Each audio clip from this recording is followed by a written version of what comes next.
ఎమ్మెల్యేగా, శ్రీనివాసరెడ్డి గారు కడప ఎమ్మెల్యే భర్తగా, లేకపోతే మిగతా మేమందరూ కూడా ఏం చేస్తాను, మా నియోజకవర్గాల్లో జరిగినటువంటి తప్పుడు పనులు, అవకతవకలను బయటికి పెట్టే ప్రయత్నం చేస్తాను. ఈ బయట పెట్టేది అంటే మాకైతే తెలియదు కదా లోపల ఏమేమి జరిగినాయో. గత 5 ఏళ్లలో 10 ఏళ్ళలో 5 ఏళ్లలో ఎంత దుర్మార్గాలు జరిగినాయి, జగన్మోహన్ రెడ్డి ఎంత డబ్బులు కొట్టేసినాడో, లేదా అక్కడ ఉన్న ఎమ్మెల్యేలు ఎంత డబ్బులు కొట్టేసినారో, ఏ అక్రమాలు చేశారో, ఎంత కబ్జాలు చేసి తెలియదు కదా. మనం అధికారుల మీద డిపెండ్ అవ్వాలి.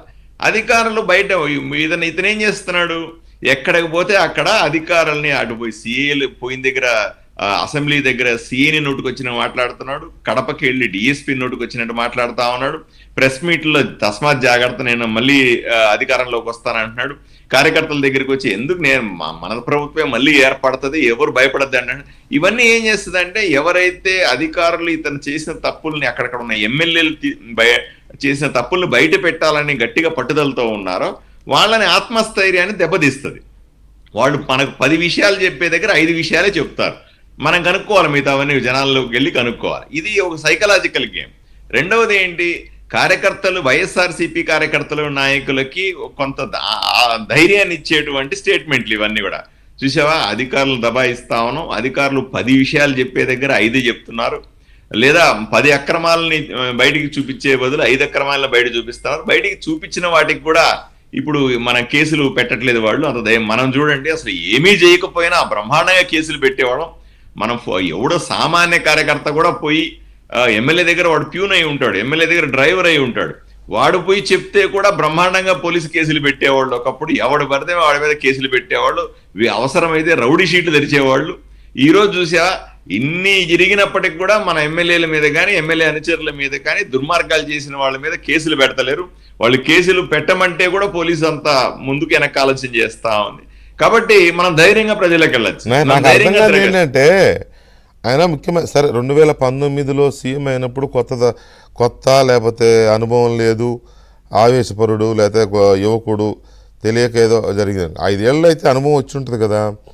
5 ఏళ్ల తర్వాత ముఖ్యమంత్రిగా చేసిన వ్యక్తి ఇలా చేయొచ్చా? ఆ ప్రవర్తన కరెక్టేనా? అధికారుల విషయంలో కావచ్చు, ప్రజల విషయంలో కావచ్చు. ఆయన ఒక కొత్త ట్రెండ్ క్రియేట్ చేయడానికి ట్రై చేస్తున్నాడండి. ఇప్పుడు ఆయనే కాదు, ఆయన ఒక మార్గదర్శకం చేస్తున్నాడు. ఏమంటే నేను మాజీ ముఖ్యమంత్రిగా ఉండి ఇలా విచ్చలవిడిగా వ్యవహారం చేస్తున్నాను. ఆయన మిగతా మాజీ ఎమ్మెల్యేలకు అందరికీ కూడా, వాళ్ళ నాయకులకి అందరికీ ఏం చెప్తున్నాడు, నాలాగే మీరు కూడా ప్రవర్తించండి, మీరు కూడా విచ్చలవిడిగా చేయండి, చూద్దాం ఏమవుతుందో, మీ మీద కేసులు పెట్టినా, మీ మీద చేసినా మనకు సింపతి వస్తుంది కదా. ఇది కూడా ఒక గేమే ఇది. నేను మీరు కూడా పిచ్చి పిచ్చగా బిహేవ్ చేయండి, నోటుకు వచ్చింది అధికారుల మాట.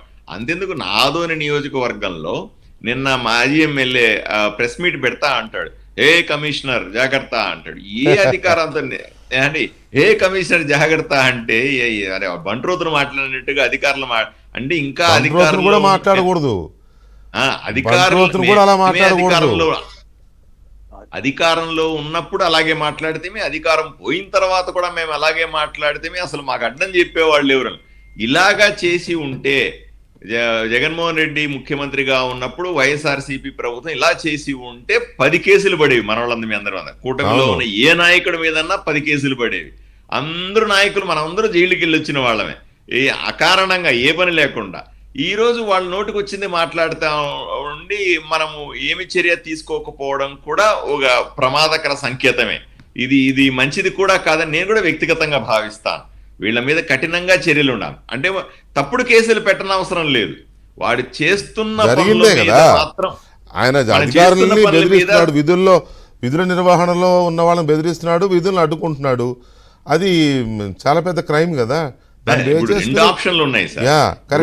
ఆల్రెడీ ప్రూవ్ అయిన 175 నియోజకవర్గాల్లో మాజీ ఎమ్మెల్యేలందరూ కూడా, ఇప్పుడు 11 మంది ఎమ్మెల్యేలు అనుకోండి, మిగతా 164 మాజీ ఎమ్మెల్యేలు ఉన్నారు. వాళ్ళందరూ చేసిన అక్రమాలు ప్రూవ్ చేయబడ్డాయి. వాటందరి మీద కేసులు పెట్టాల్సిందే.